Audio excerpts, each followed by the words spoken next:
Bismillahirrahmanirrahim. Assalamualaikum dan salam sejahtera. Terima kasih kepada pihak Instone dengan kerjasama pihak Jupem dan pihak UiTM kerana menganjurkan seminar drone 2021 yang mana berkaitan dengan penggunaan teknologi drone di Malaysia. Saya Muhammad Nur Sharafi bin Ismail, wakil daripada Sekassian Corporation Sdn Bhd, akan berkongsi dengan tuan-tuan dan puan-puan berkaitan dengan penggunaan teknologi drone di dalam industri ukur dan pemetaan. Pada hari ini saya akan lebih fokus kepada drone lidar mapping solution daripada Sekassian Corporation Sdn Bhd. Kenapa pilih drone lidar? Drone lidar lebih praktikal untuk digunakan untuk cerapan data di small area ataupun kawasan-kawasan yang kecil ataupun kawasan-kawasan yang susah untuk diakses. Selain daripada itu, keupayaan drone lidar untuk penetrate kawasan yang berkanopi tebal seperti kawasan hutan, vegetation area dan sebagainya. Dari segi kos, drone lidar kosnya lebih murah dan lebih rendah berbanding dengan lidar yang menggunakan platform pesawat komersial ataupun pesawat sebenar. Dari segi pengendalian lidar sensor itu sendiri lebih mudah dari segi data transfer, data storage dan sebagainya. Okey, untuk pengetahuan tuan-tuan dan puan-puan, secara konsepnya drone lidar mapping solution daripada Sekassian Corporation, kita ada hardware dan software. Kita ada menggunakan M300 daripada DJI sebagai platform. Kita menggunakan lidar Genius 32 daripada Showstar. Kita menggunakan Hyper VR daripada .com untuk base station. Dan manakala untuk software, kita ada planning software iaitu DJI Pilot. Kita ada processing software menggunakan Postpac MMS8 daripada Uplanic untuk georeferencing data dan base data.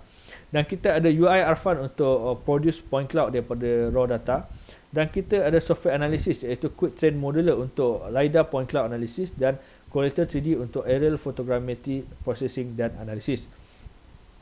Platform yang kita gunakan adalah DJI M300 RTK, yang mana M300 ini adalah produk yang latest daripada DJI yang berspesifikasi tinggi, antaranya flight time 55 minit tanpa apa-apa payload, dan datang dengan fast charging battery station dengan transmission telemetry 15 km maksimum depend kepada interference.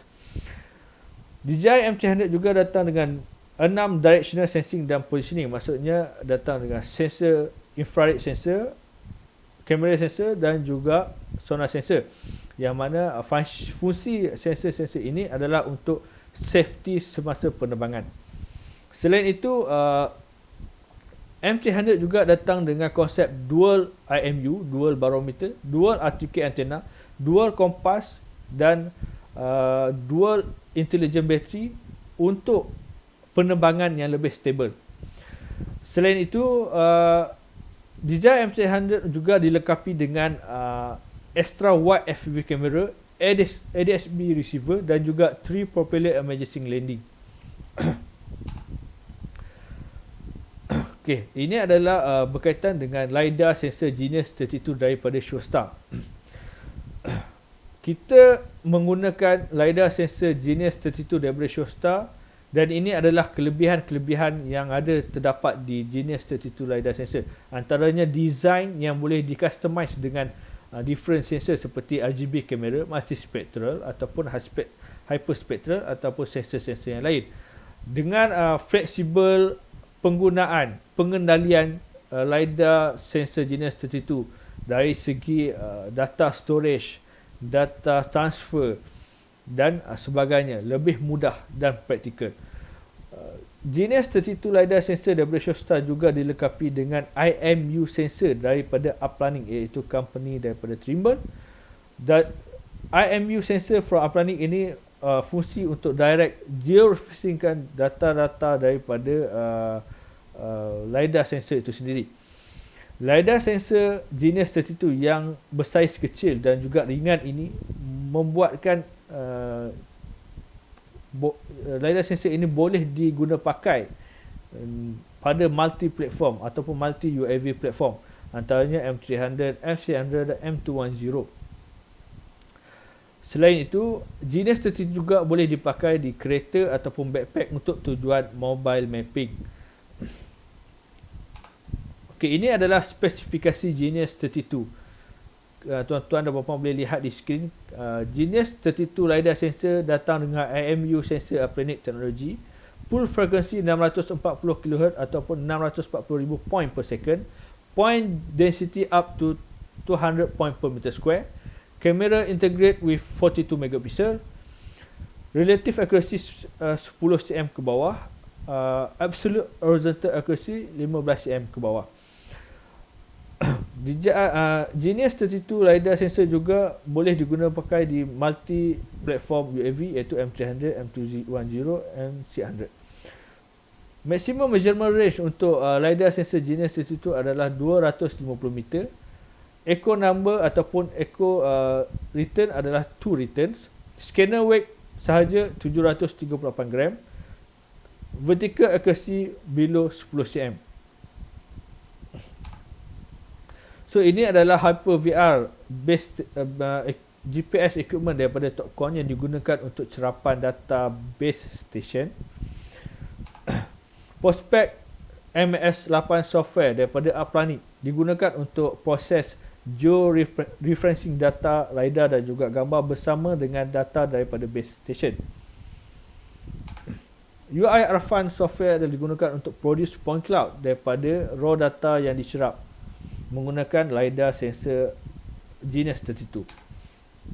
Corelator 3D adalah software aerial photogrammetry sama seperti Pitch4D dan juga Agisoft, tetapi mempunyai kelebihan dari segi processing, masa processing yang lebih cepat dan support sensor mount on UAV, aerial dan juga satellite imagery.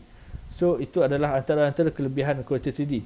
Selain daripada itu, Corelator 3D mempunyai fungsi analisis seperti change detection, DTM, editing dan sebagainya. Okey, ini adalah Quick Train Modeler software yang mana digunakan untuk LiDAR point cloud analysis. Kita lihat dekat sini, dengan menggunakan Quick Train Modeler kita boleh produce DTM, DSM dan kontur daripada data point cloud LiDAR. Selain daripada itu, terdapat analisis lain seperti measurement, profile and cross section, slope, aspect, contour analysis, chain detection and volume calculation, export to another software, another format seperti DWG, shapefile dan sebagainya. Okey, ini adalah workflow untuk fieldwork menggunakan drone LiDAR solution daripada Skyscan. Bermula dengan setup base station, instrument installation, setup checkpoint dan data capture. Very straightforward dari segi workflow. Ini workflow untuk data processing. Data kita akan proses menggunakan MMS8 Prospect daripada Aplanix untuk proses georeferencing bersama data LiDAR, data gambar dan juga data daripada base station. Dan kita akan menggunakan UI Arfan untuk produce point cloud untuk tujuan analisis. So analisis menggunakan Quick Train Modeler software yang mana digunakan untuk produce DTM, DSM, contour dan lain-lain analisis.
ini adalah contoh real job yang kita buat sebelum ni menggunakan drone lidar mapping solution daripada Skacan, iaitu M300 dengan lidar sensor Genus 32 daripada Shostar.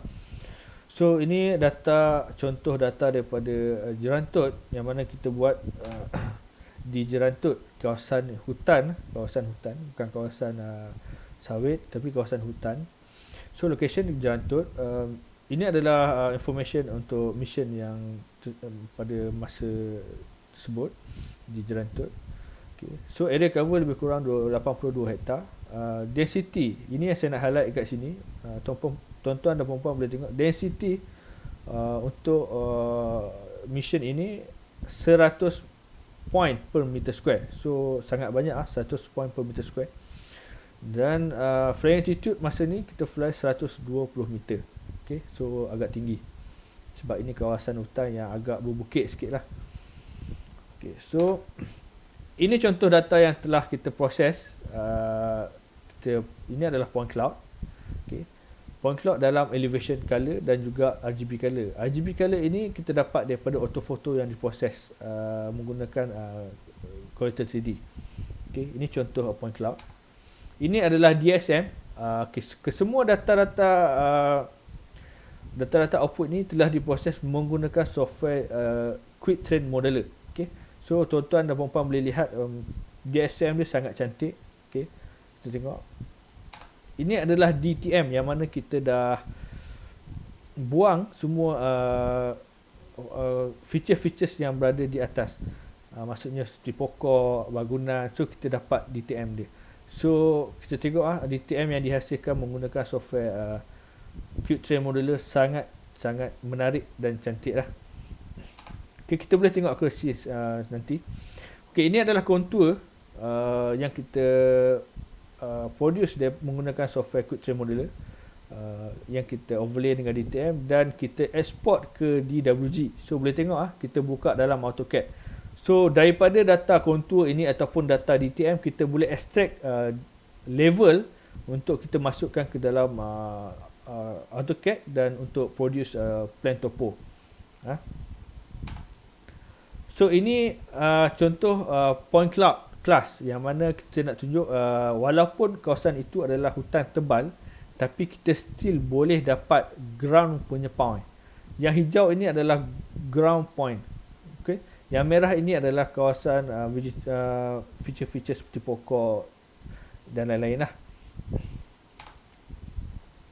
So ini data accuracy. Semasa kita buat data capture, kita ada buat checkpoint. Ada 4 checkpoint kita buat kawasan tu. So checkpoint ni kita buat menggunakan Topcon Hyper VR, cerapan menggunakan static, cerapan observation static. So lidar kita comparekan dengan lidar point dengan checkpoint. So different kita dapat untuk Z value. Kita dapat untuk setiap checkpoint 2 cm, 3 cm, 1 cm dan 2 cm. So accuracy dia sangat cantik.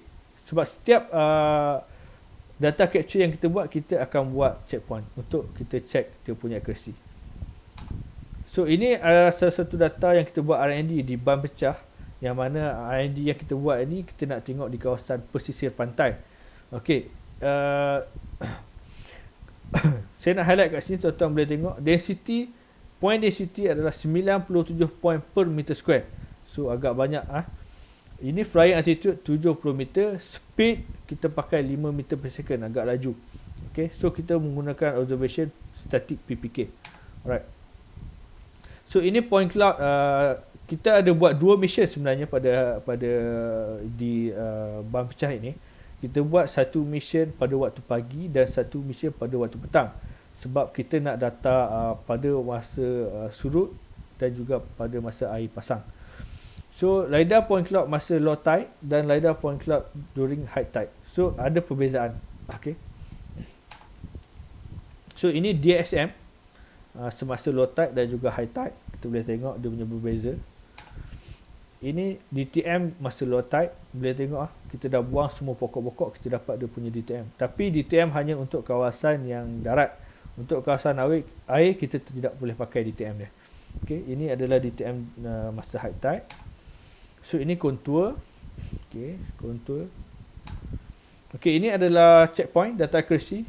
Mission 1 low tide. Kita tengok, kita check. Kita ada buat 2 checkpoint, 3 cm dan 2 cm. Untuk masa high tide kita dapat 4 cm dan 3 cm. Kenapa berbeza? Sebab masa high tide tu kita fly dalam keadaan hujan. Hujan yang renyai-renyai. So keadaan basah, kawasan masa tu keadaan basah. Kita fly juga sebab kita nak tengok perubahan, kita nak tengok perbezaan antara low tide dan juga high tide. So ini adalah part profile yang kita buat menggunakan software Quick Train Modeler juga. Okey, apa yang saya nak highlight kat sini adalah tuan-tuan dan puan-puan boleh lihat high tide kita fly pada waktu petang, lebih kurang dalam pukul 7 dalam keadaan hujan renyai. Low tide kita fly dalam waktu pagi, 9 pagi dan keadaan cuaca panas. Apa yang saya nak highlight kat sini adalah data yang kita perolehi daripada LiDAR sensor jenis 32 sangat konsisten. Tuan-tuan dan puan-puan boleh tengok di bahagian darat, yang high tide berwarna oranye, yang low tide berwarna biru.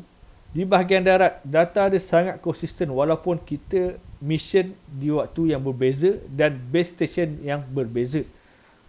Bila diproses dan bila kita buat part profile antara dua data tersebut, data untuk kedua-dua data tersebut sangat konsisten, tak ada pergerakan, tak ada perubahan. Tuan-tuan boleh tengok data yang berwarna biru dan data yang berwarna oranye. Okey. So tuan-tuan juga boleh tengok dekat DTM punya data, profile yang daripada DTM. Yang warna ungu itu high tide, yang warna hijau tu low tide. Dia punya konsisten data sangat konsisten. Tuan-tuan boleh tengok di bahagian darat tak lari, tak bergerak data high tide dengan data low tide walaupun missionnya waktu yang berbeza dan base station yang berbeza. Okey, ini adalah tide analysis. Kita ada high tide, kita ada low tide. Kita buat measurement menggunakan Quick Train Modeler. Okey. So ini fungsi change detection di dalam Quick Train Modeler software. Yang mana kita tengok kawasan kuning itu adalah kawasan perubahan air surut, air pasang surut. Okey. Itu kawasan yang terjejas. Okey, saya berharap perkongsian saya pada hari ini sedikit sebanyak memberi manfaat kepada tuan-tuan dan puan-puan. Jika ada sebarang pertanyaan, sebarang inquiries, tuan-tuan dan puan-puan boleh hubungi Skyshine untuk mendapatkan penjelasan ataupun demo, ataupun tuan-tuan dan puan-puan nak tengok sini data, ataupun tuan-tuan dan puan-puan nak tengok sini macam mana LiDAR berfungsi ataupun drone LiDAR mapping solution kita ni berfungsi, boleh contact, boleh hubungi Skyshine seperti yang tertera di skrin. Terima kasih kerana telah memberi peluang kepada saya untuk berkongsi teknologi LiDAR. Stay at home, stay safe. Assalamualaikum.